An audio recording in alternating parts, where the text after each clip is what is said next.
வாகனங்கள் விரையும் சாலையில் பார்வையற்றவர்கள் சிலர் சாலையை கடக்க முடியாமல் நீண்ட நேரம் நின்று கொண்டிருப்பதையும், மனிதாபிமானம் உள்ள சிலர் அவர்கள் சாலையை கடக்க உதவுவதையும் பார்த்திருப்போம்.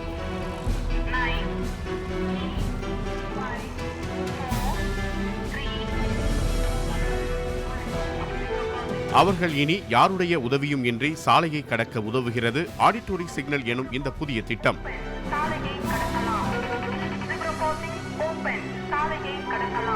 இந்தியாவில் ஏற்கனவே மும்பையில் இந்த திட்டம் அமலில் இருந்தாலும், நவீன கருவிகளுடன் சென்னையில் முதற்கட்டமாக முக்கிய சாலைகளில் உள்ள 150 போக்குவரத்து சிக்னல்களில் இந்த கருவிகள் அமைக்கப்பட்டு வருகிறது.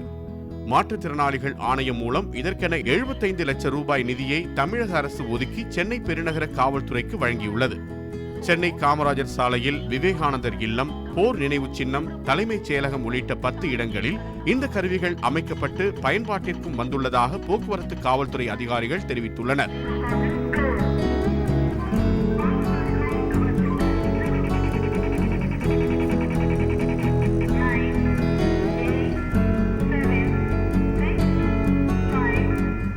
வாகன இரைச்சலையும் மீறி அதிக சத்தத்துடன் ஒலிக்கும் இந்த கருவிகள் சாலையின் 2 பக்கமும் அமைக்கப்படுகிறது.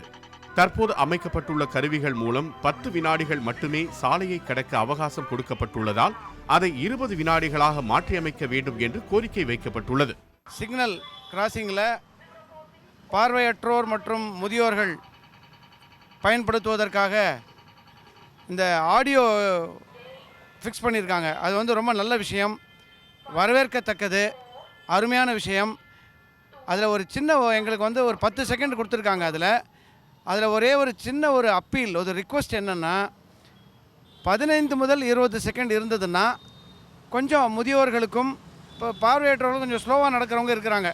ஸோ அவர்களுக்கும் இது மிகவும் பயனுள்ளதாக இருக்கும்.